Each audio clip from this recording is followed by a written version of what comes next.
Hello दोस्तों, मैं सुरजीत कुमार और आप देख रहे हैं स्टूडेंट ऑफ आरडब्ल्यू। दोस्तों कैसे हैं आप सब? उम्मीद करता हूँ बहुत अच्छे होंगे और अपनी तैयारी को बहुत अच्छे से कर रहे होंगे। तो दोस्तों मुझे लगता है कि अब ये वो समय नहीं है कि आप ये कहने लग जाओ कोई भी स्टूडेंट कि मैं एक नया स्टूडेंट हूँ, मैंने अभी तक बिल्कुल नहीं पढ़ा है और मैं अभी से पढ़ना शुरू करूँ तो सिलेक्शन ले लूंगा जीएडी में। तो ये पॉसिबल नहीं है, क्योंकि जिस स्टूडेंट को सिलेक्शन लेना है वो पिछले 6-7 महीने से अपनी पढ़ाई कंटिन्यू कर रहा है। अब ये जो समय है वो अपने आप को पहचानने का है कि मैं किस स्थिति में चल रहा हूँ, मेरा कौन सा सब्जेक्ट वीक है। जब भी आपको समय मिले तो आप मॉक टेस्ट लगाओ, उसमें आप ये देखो कि आपका कौन सा सब्जेक्ट वीक है। ये सोचने की बजाय कि मेरा तो स्कोर नहीं बढ़ रहा है, कि मैं क्या करूं, कि मैं लुट गया, बर्बाद हो गया, तो ये सोचने की बजाय आप सब्जेक्ट वाइज देखो मैं किस सब्जेक्ट में कितना स्कोर कर पा रहा हूँ और नहीं हो पा रहा है। अब इस चीज को पहचानो। आप देखेंगे कि या तो आपका मैथ वीक होगा, या आपकी जीएस वीक होगी, या तो आपका फिर हिंदी वीक होगी, या फिर आपकी रीजनिंग वीक होगी। तो देखो मोस्टली स्टूडेंट का क्या है कि अब या तो उनका मैथ वीक होगा या जीएस वीक होगी, दोनों सब्जेक्ट में से कोई एक सब्जेक्ट वीक होगा। हिंदी और रीजनिंग ये तो वीक होने नहीं चाहिए बिल्कुल भी। सिलेक्शन लेना है तो आपके दोनों सब्जेक्ट बिल्कुल वीक होने नहीं चाहिए। आप पिछले 6-7 महीने से तैयारी कर रहे हैं, तो अगर आपके 6-7 महीने से पढ़ने के बाद भी अगर आपके हिंदी और रीजनिंग वीक है तो आप अच्छी गाइडेंस में रह के तैयारी आपने की ही नहीं। अगर अच्छी गाइडेंस में रह के तैयारी की होती तो आपके ये दोनों सब्जेक्ट वीक नहीं होते। मैं आपसे पहले भी लगभग 2 महीने पहले भी कह चुका था कि अक्टूबर आए तब तक आपके हिंदी और रीजनिंग ये बहुत अच्छे से कंप्लीट हो जाने चाहिए। अगर नहीं है अब भी कंप्लीट आपके, तो आप मॉक टेस्ट में ये देखना कि मेरा कौन सा सब्जेक्ट, मैं कौन सा चैप्टर के क्वेश्चन गलत हो रहे हैं या मैं जिन्हें छोड़ रहा हूँ। तो आप उन्हीं पे अपनी प्रतिज्ञा कीजिए कि अगला जो मॉक टेस्ट होगा उसमें जो मेरी गलती आज के मॉक टेस्ट में हुई है हिंदी और रीजनिंग में, वो मेरे अगले मॉक टेस्ट में नहीं होंगी।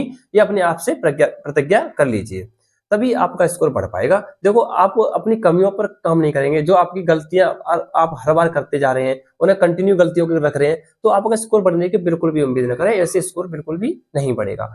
आप जब जब अपनी कमियों को पहचानोगे तभी स्कोर बढ़ेगा आपका। देखो मैं आपको बता दूं, जो हिंदी भाषी राज्यों से है स्टूडेंट, उनके हिंदी, मैथ और रीजनिंग ये 3 सब्जेक्ट में बहुत अच्छी पकड़ होनी चाहिए, तभी आप सिलेक्शन की उम्मीद करें, वरना बिल्कुल भी सिलेक्शन की उम्मीद ना करें।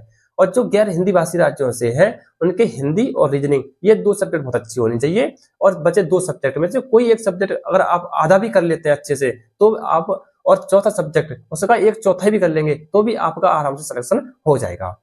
और देखो उसमें जीएस में आपका स्टैटिक जीके का ज्यादा रोल रहता है। 7 से 8 क्वेश्चन आपके स्टैटिक जीके के आते हैं। तो स्टैटिक जीके का मुझे नहीं लगता है कि यूट्यूब पर नवीन सर से ज्यादा अच्छा किसी ने भी पढ़ाया होगा। तो आप या तो नवीन सर की बुक या फिर नवीन सर की क्लास या फिर इन दोनों को आप अच्छे से कर लेंगे तो आप आराम से सिलेक्शन ले लोगे। क्योंकि देखो एसएससी जीडी के एग्जाम में ही ऐसा होता है कि स्टैटिक जीके, कभी कभी तो ऐसा होता है कि आधी स्टैटिक जीके पूछ ली जाती है, हुआ भी है ऐसा, लेकिन 7 से 8 क्वेश्चन तो कंपलसरी है कि आएंगे ही। तो आप स्ट्रेटेजी को अपना ज्यादा अच्छे से करिए, क्योंकि स्ट्रेटेजी को ज्यादा सरल माना गया है और सब्जेक्ट की अपेक्षा। तो स्ट्रेटेजी पे आप अपना ज्यादा फोकस रखिए जीएस के थ्रू। तो आप नवीन सर की क्लास कर लो स्ट्रेटेजी की, आप अच्छा कर लोगे और बुक पढ़ लेना उनकी। और साथ ही मैथ में अगर आपकी थोड़ी दिक्कत आ रही है तो मैथ देखो अभी आपके पास समय है, लगभग आपके पास अक्टूबर का महीना तो अब लगभग 10-12 दिन ही बचे हैं इसमें, क्योंकि आज 17 तारीख हो गई। और नवंबर का महीना आपके पास, लगभग आपके पास 1.25 महीना है कि मैथ में आपके जो सब्जेक्ट जो भी आपके चैप्टर हैं, जिस चैप्टर में आपको दिक्कत आ रही है, जो समझ में नहीं आ रहे हैं, उन्हें अच्छे से समझ लीजिए। किसी भी टीचर, या तो आपके पास बैच है ही है, आप बैच में समझो, या फिर आप यूट्यूब पर जिस टीचर से आपकी समझ में आ जाए उससे उस चैप्टर को अच्छे से समझ लो। फिर आपको प्रैक्टिस करनी है बहुत ज्यादा। देखो मॉक टेस्ट आपको लगानी लगानी, जो स्टूडेंट मॉक टेस्ट नहीं लगाएगा उसका सिलेक्शन ये मान लो तुक्का से हो भी जाए, नसीब ज्यादा अच्छा हो तो बिना बिना मॉक टेस्ट के सिलेक्शन होगा नहीं। आप जिस सांचे में अपने आप को ढालोगे वही आकृति आप लोगे। देखो कुछ समय बाद आरडब्ल्यू ऐप पर भी मिनी मॉक टेस्ट शुरू हो जाएंगे, तो मिनी मॉक टेस्ट में समय भी उसमें पर्याप्त मात्रा में मिलता है, जितना मिलना चाहिए। 6 से 7 मिनट देते हैं अंक सर, और इतना ही लगना चाहिए। अगर आप देखो मॉक पेपर में, अगर आपने हिंदी आपने 10 मिनट में की, जीएस 10 मिनट में की, तो 20 मिनट आपके इसमें लग गए, अब 40 मिनट बचे।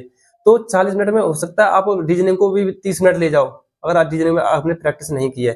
तो ये सब चीजें आपकी प्रैक्टिस से आएंगी, मिनी मॉक टेस्ट से।